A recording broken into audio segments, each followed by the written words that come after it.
Hi, and welcome to Can We Have Your Attention, the Attention Economy podcast. I'm Claire Coady. I'm the founder of the Attention Practice, and I'm here with James Wickham. Hello, James.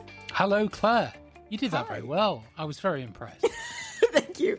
I had to ask you not 5 seconds before how to do that. I think you did it excellently. Much better than that other idiot we have introducing it most of the time. So today's episode... We should say, by the way, you're learning, yeah, it's good. We should say today's episode has come about because we were going to do this 2 weeks ago, but of course, everything happened in the Gulf. Andrew Cheetham came on, spoke to us really, I think, fascinatingly about... Fascinating. So much insight into what's going on in Iran and really about all the kind of different issues around attention with the conflict as it was 2 weeks ago. I mean, we may end up doing an update at some point, so who knows? I think we'll have to do one on the misinformation and generative AI for sure. We're going to guess for that one too. Yeah, absolutely. I can see that coming very close on the horizon. But we did say we had postponed this episode for that. And I think this episode is potentially really interesting. I think it is really interesting. So for some context, about a month ago, maybe more, James came to me because he found a really interesting article about a group called the Friends of Attention. And they're based in the United States, and they've just published a book called Attensity. And what it is it's a book about how to start a movement to reclaim attention and why we need to start it now. It's a really, really interesting concept. We invited them on. We're going to go pretty much straight into the interview with them. And James, anything to add? Well, only that I think we went deeper in this interview than they were expecting, and we went more technical. And I think they're still talking to us, but I'm not quite sure. I think it's really interesting just in one of the things that, you know, as an interviewer, and this is something that I'm used to doing on a regular basis, but it's always a moment where somebody stops and it literally takes 20 seconds to answer the question. Now, we've cut those silences down a little bit, but the good thing about this interview, and this is no criticism of the guests at all, in fact, the exact opposite. Yeah, total opposite. It was a conversation we went quite deep and people were really thinking about the right kind of responses to what we were saying. But anyway, look, let's just get into it, shall we? And we'll get them to introduce themselves. My name is D. Graham Burnett, and I am, technically, I'm the Henry Charles Lee Professor of History and History of Science at Princeton University. But you can cut that and just be like, hi, I'm Graham Burnett, and I do attention stuff. Hi, I'm Peter Schmidt, and among other things, I'm the program director at the Strother School of Radical Attention in Brooklyn. So the Friends of Attention are a nonprofit coalition, super diverse collection of artists and writers and activists and others who over the last sort of 6-7 years have been working together, thinking together, writing together, making stuff together. And what we center on is this question of what's happening to human attention right now and what we can do about it. So the Friends of Attention work to draw attention to attention at a very particular historical moment, technologically, socially, politically, in the life of our attentional experiences. I think that gives us a really good insight into what this all is to start off with. And of course, we should say you've written a book, and the book is out now. It's called Attensity, a Manifesto of the Attention Liberation Movement. What is Attensity? Because I know this comes from something many, many years ago. This is Edward Bradford Titchener, I believe. Yeah, we are calling attention to attention. We're responding to this moment where attention, the thing that we do with our minds and the thing that we do with our senses to be out in the world with other people, has become the commodity in a very, very, very powerful exploitative industry that's sometimes called the attention economy, and which we prefer to call human fracking. And we're saying in this moment where this very precious part of ourselves is being taken from us and turned into money, that we need to rethink just about everything because what it means to be a person right now has been utterly transformed over the past 20 years by the rise of these technologies. So attensity is a word that has its origins way back in early 20th century psychology. It was a group of psychologists who believed that you could do psychology by watching what was going on in your own mind. So you could direct attention toward your own attention. And they were making sense of attention in ways that weren't simply quantitative. That way of doing psychology fell out of fashion. They started treating the mind like a black box that had inputs and outputs, and the whole history of psychology since then took a different path. However, we went back and said, hey, that moment was a kind of critical juncture point where we started to think about attention in one way, and we could have begun to think about attention in another way. We went back, recovered that word, and brought it to the present moment to kind of gather up a very broad way of thinking about attention. And not only that, make this new orientation towards attention, specifically human attention, the 1,000,001 ways that we give our attention, our minds, and our senses to the world, and gather them up into a sensibility that was political, that was oriented towards attention as the stuff of human flourishing, the stuff that makes life good and beautiful and rich and exciting, and that calls for collective action. This book is about a movement, and we think that the movement needs to have a kind of rallying cry, something that everybody can agree on, something that everybody feels deep down in their hearts about their attention. And attensity is our kind of keyword for that rallying cry. And Graham, before Claire comes in, because I know she's got 25,000 questions to ask you, when you saw for the first time attensity as a word, when you came across this, did you have like a eureka moment? Oh, I mean, there are these moments in the archive. One historian described it like sitting down on a cat, where something kind of feels alive in the old papers. And yeah, there is a little of that to the term. I feel like what's important for your listeners to hear, though, I mean, I know you attract listeners who care about attention already, so it's kind of special for us to get to talk about this stuff with a sort of audience that's already engaged in the questions. Your audience has already heard, I'm sure, many times the diagnosis that there's something kind of wrong in the way our attention is being handled, or our experience of our attention spans and all that. So it's really important for your listeners, I think, to understand that what makes attensity sort of different is that we try in the book to pivot from that diagnosis that something's wrong to a kind of positive vision for what can change. And that positive vision hinges on this idea of a movement. Like, too often, I think we're left feeling like the problems with our attention are personal failings of willpower or discipline, or our ability to control our relationship with our devices. And the message we're trying to sort of warm up in this book is to say, no, look, there's a $17 trillion industry that is on the other side of those screens.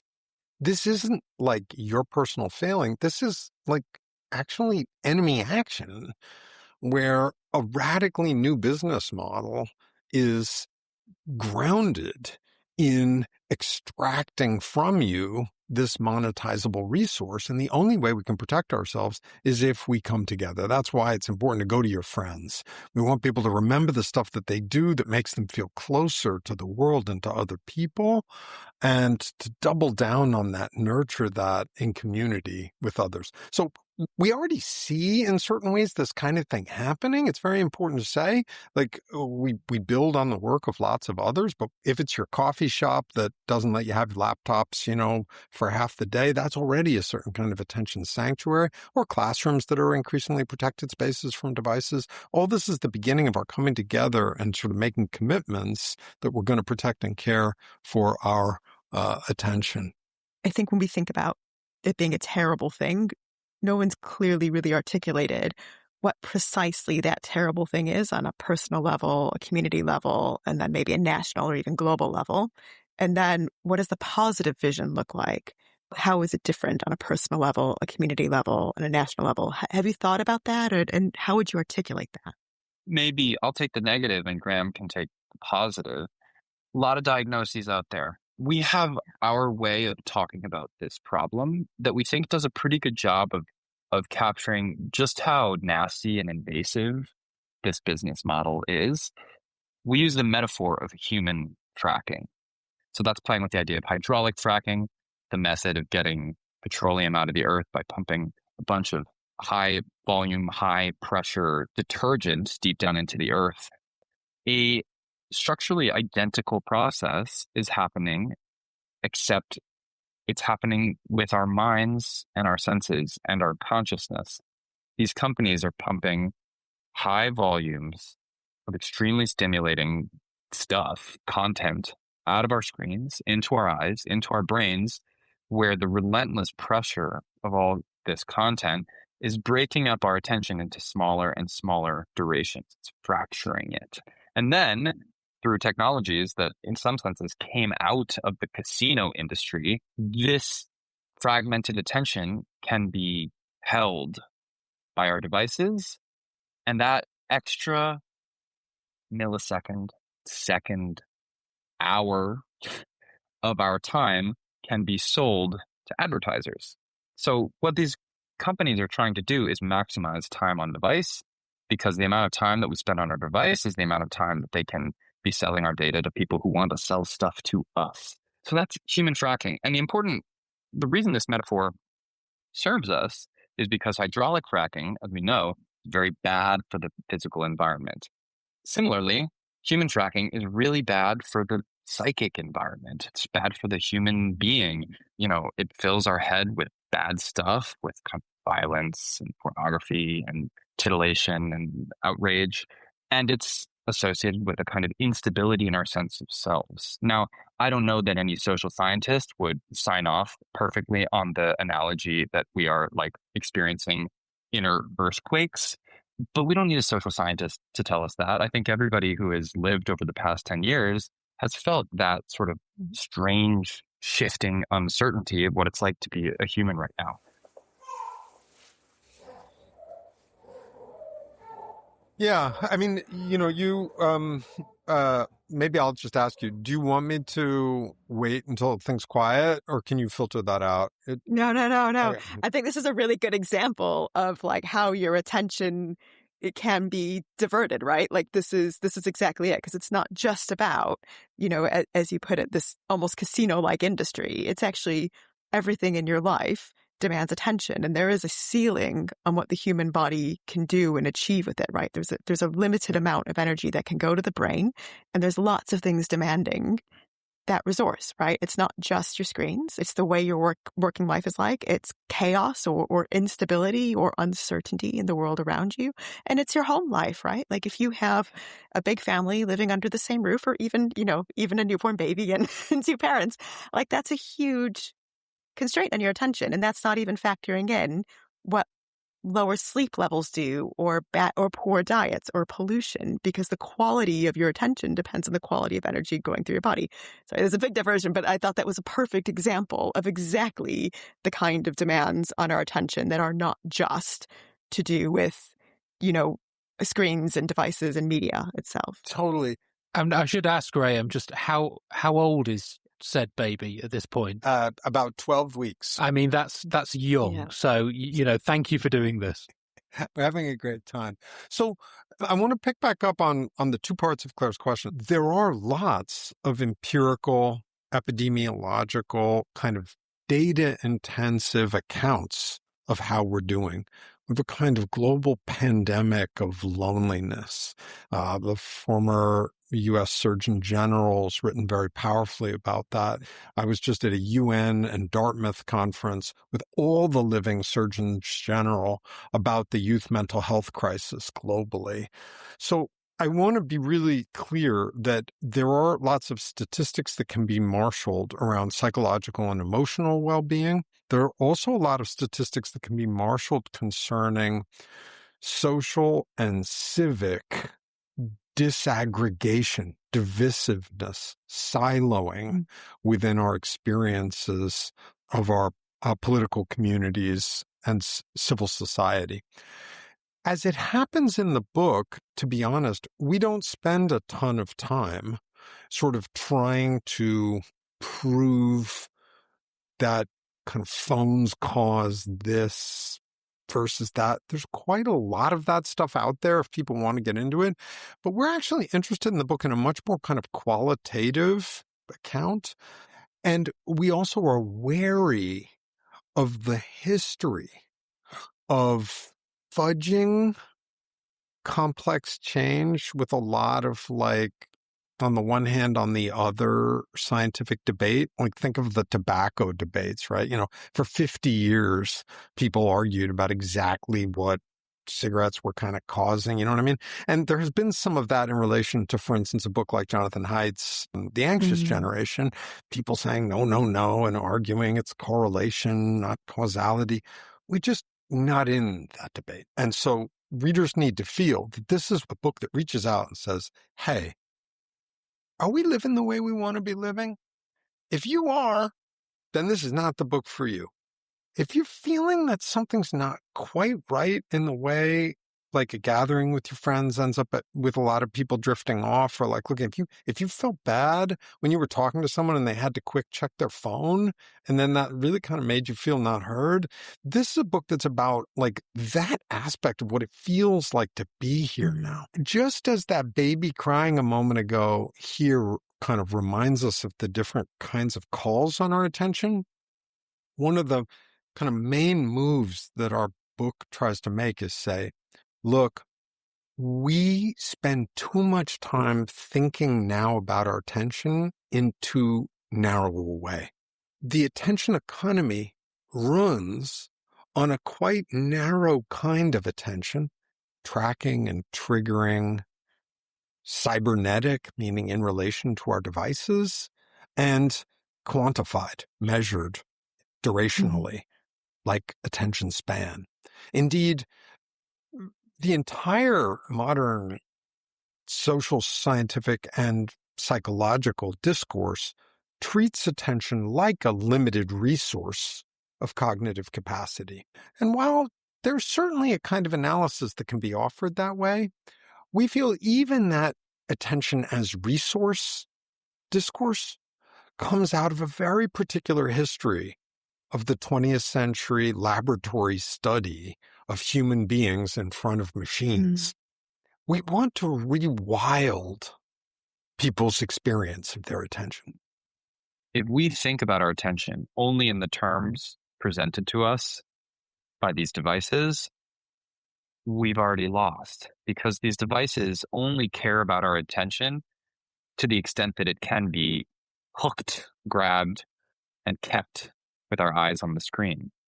So what we're saying here is that, yes, we have to acknowledge that there's a particular kind of attention that is like taking up many of our days, but attention is bigger and vaster and more complex and more tangled, and it runs through all of the experiences that make life worth living.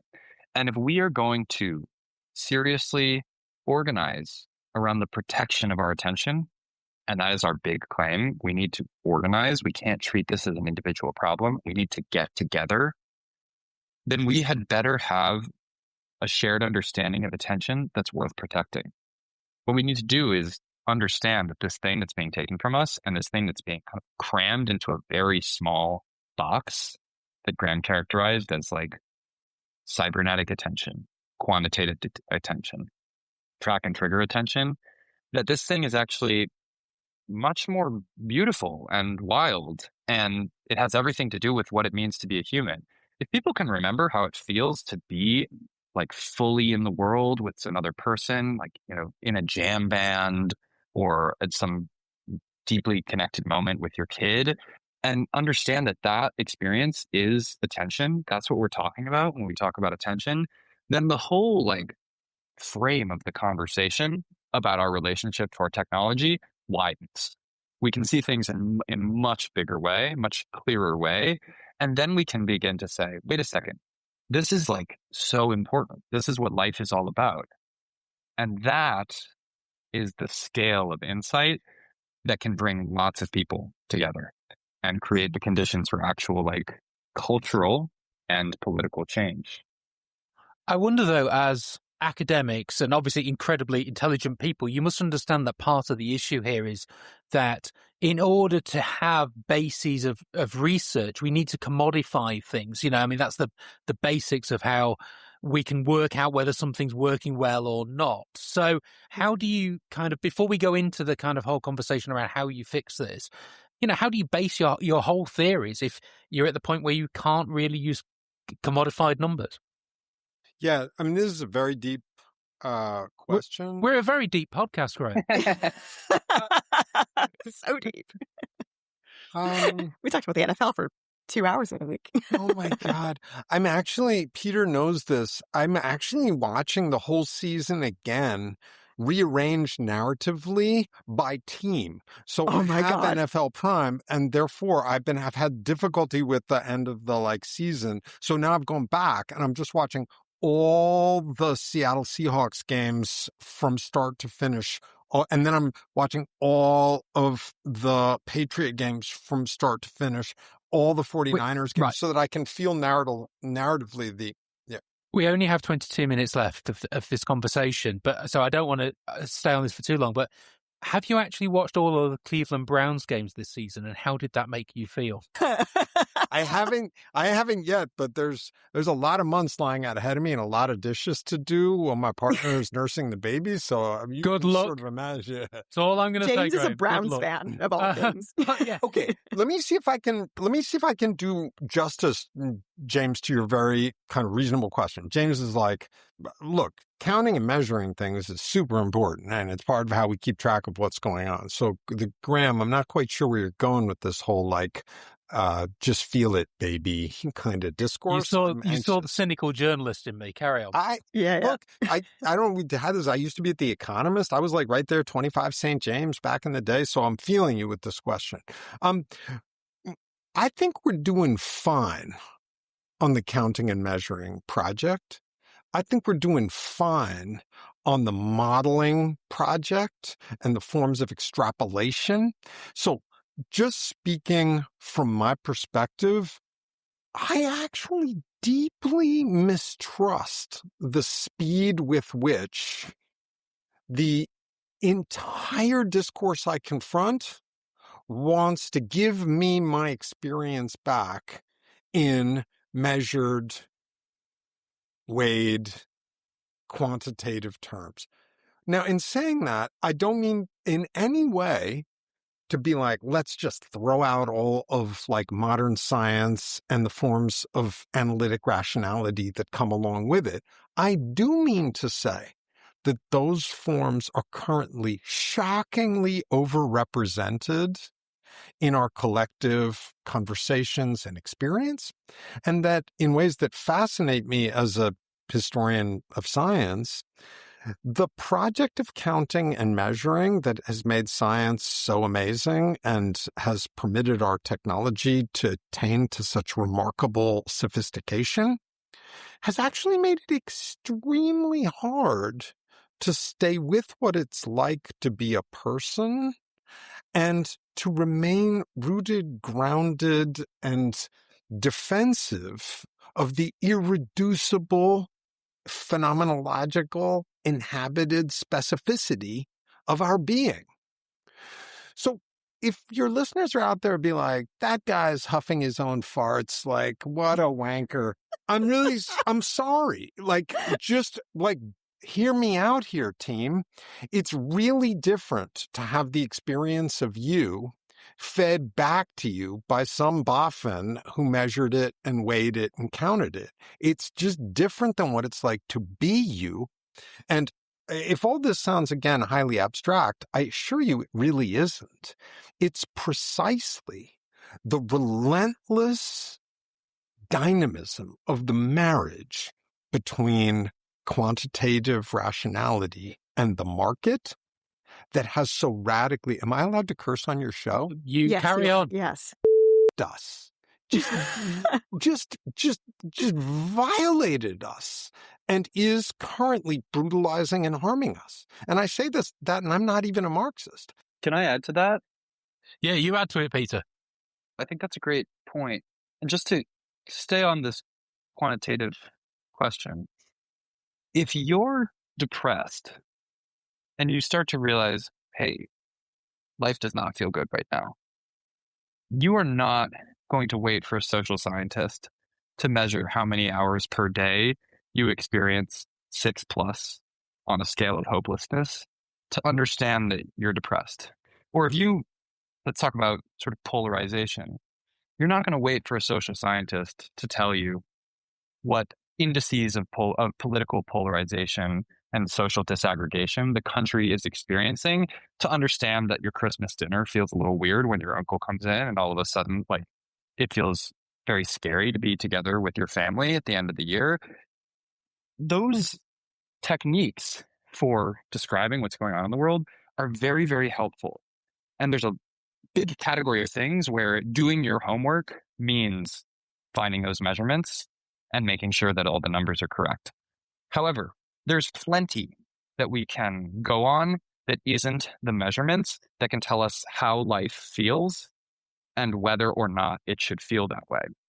So when we're thinking about attention and saying, hey, something's wrong, we really got to fix it, we need a movement, we might, look to perhaps the most successful transformational movement of the 20th century in the United States, like the civil rights movement.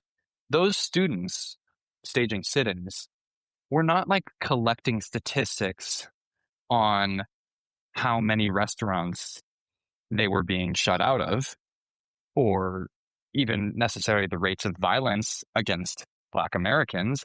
That was obvious. Sociologists would come in and measure that stuff and it would be valuable. What they knew was something's wrong. This is unjust. And the world can be much better than it is right now. And that's enough to go on. So I full disclosure, deeply, deeply care about attention, and have spent the last 20 years or so, though, working in advertising and communications, both from a brand and commercial side, but also on social issues and behavior change. So you see the full spectrum of it. And usually, when you're doing that sort of thing, it's not really about quantifying the problem so much. Often there's people who've done that. But as you say, Peter, that the problem is more qualitative than quantitative, right?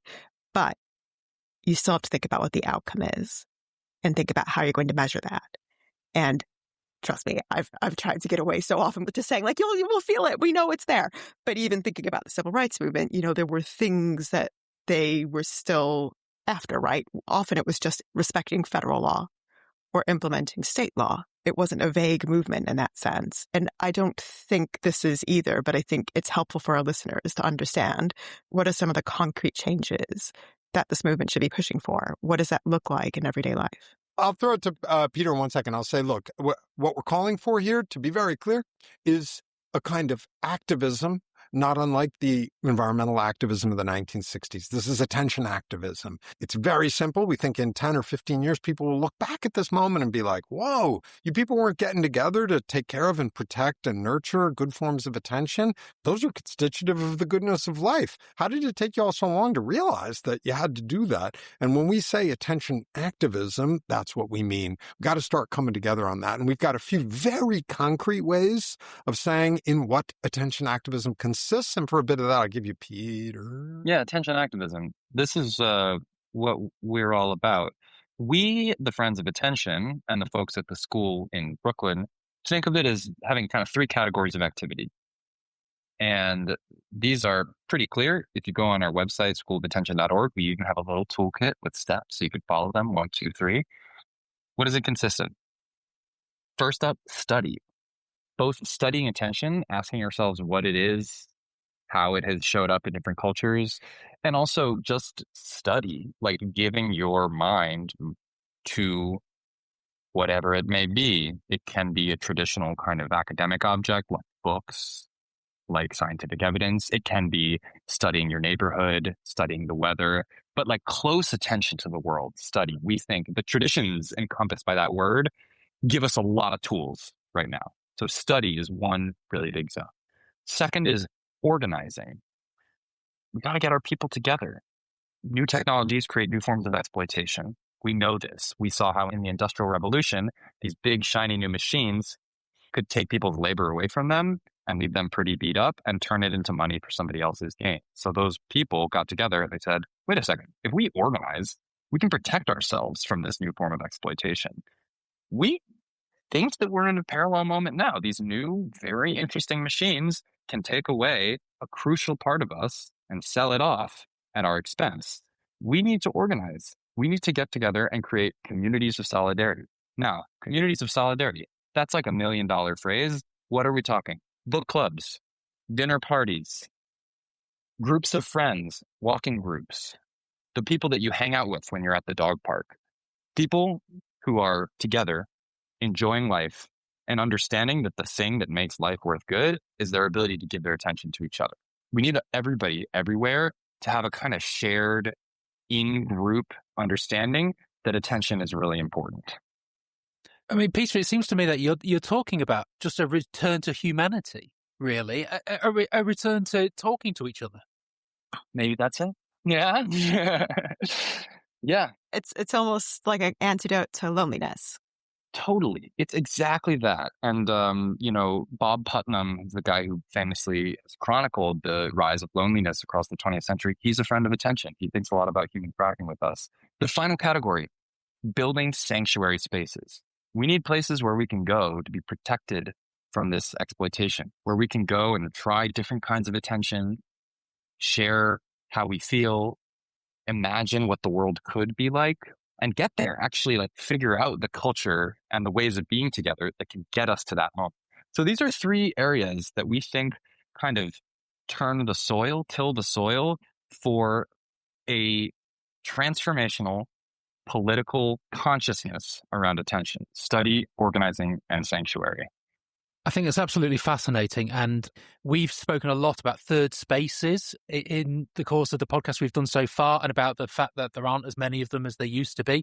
I just want to ask you one final question from my side, at least, which is that a lot of what you talk about seems to me actually quite spiritual in the way that you're looking at it. And I wondered if it felt very much like that to you, like there was a spiritual side to this, in that you are trying to resurrect to a certain degree the human condition as you see it at the moment, Graham.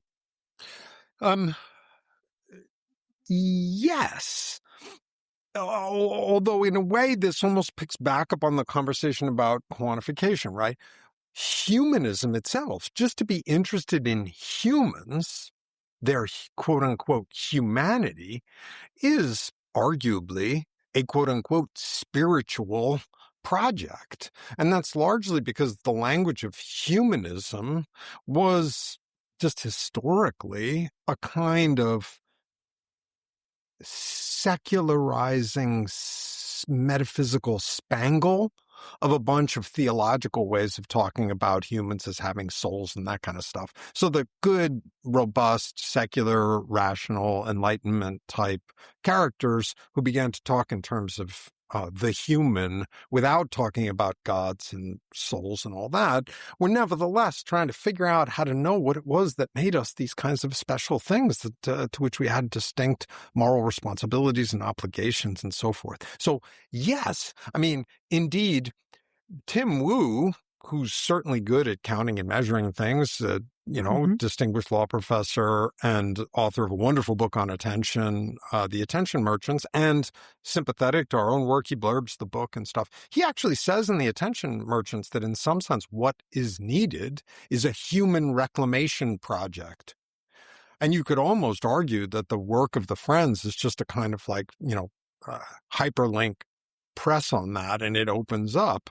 But we don't mean to suggest in any way that a couple of hundred of us around the world who are kind of pushing in this language are the human reclamation. But there are lots of folks working to hang on to, nourish, and articulate the human. Some of those traditions are absolutely properly religious. Others are without religious trappings, but still believe there's something special about us that transcends our meat and our physiology and that which can be counted and measured in us.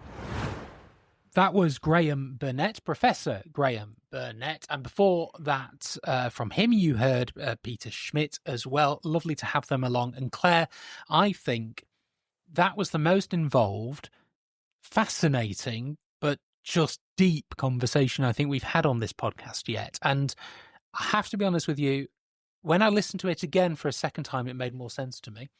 And it just took a lot of getting my head round. But the ideas in there are really interesting.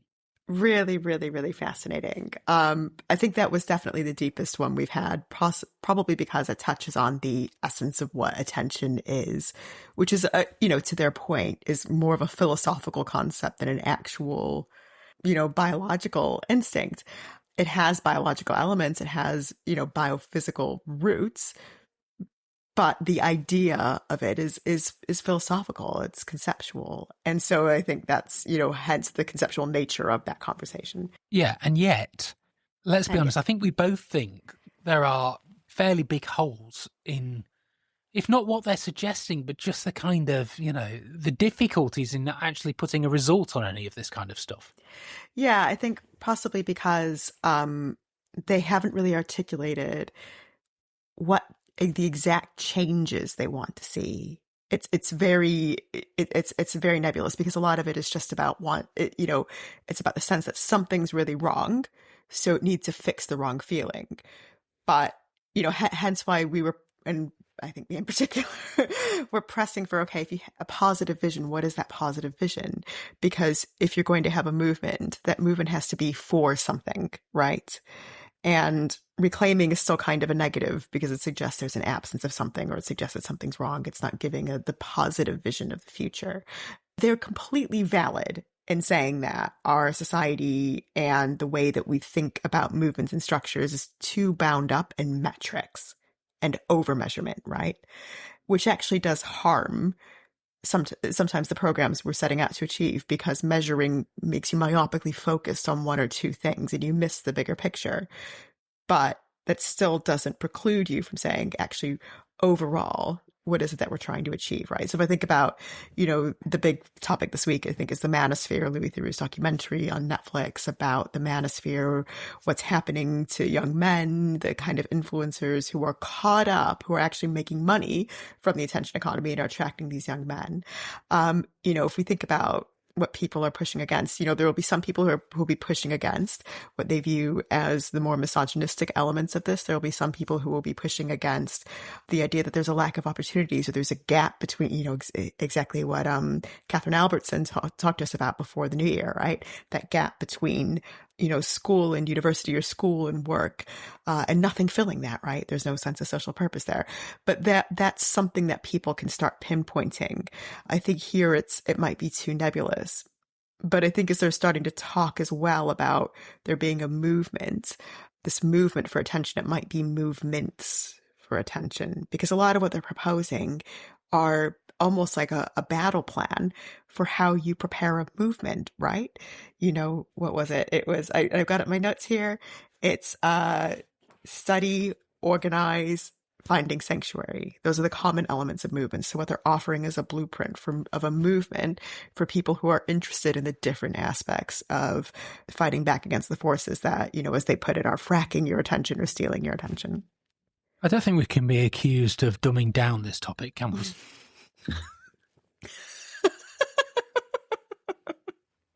Did I just wait until you'd had a drink before I said that? Yeah, that's absolutely fine. I didn't spit it out, so we're there. No, that's yeah. Fine. This is the sign of a deep podcast, isn't it? I think so. Well, look, I think it's interesting, and I think this is the point, though, of what we do, because yes, we can talk about things that are happening right now in terms of Iran, and we talked about prisons, we've talked about radicalization, we've talked about specific things, but we've also talked about really wide concepts. And I hope that if you're listening to this, you get that sense of this is quite a wide area to discuss, and hopefully all of this adds into the, to what you bring to those the knowledge of those individual areas, if that makes sense. Yeah, and I think, to their point, study, organize, find sanctuary. Absolutely. If people want to get in touch with us after that episode, what's the best way, Claire? You can reach us by email at hello@canwehaveyourattention.com. And we will be back in a fortnight's time with yet another podcast all about the attention economy. Join us then.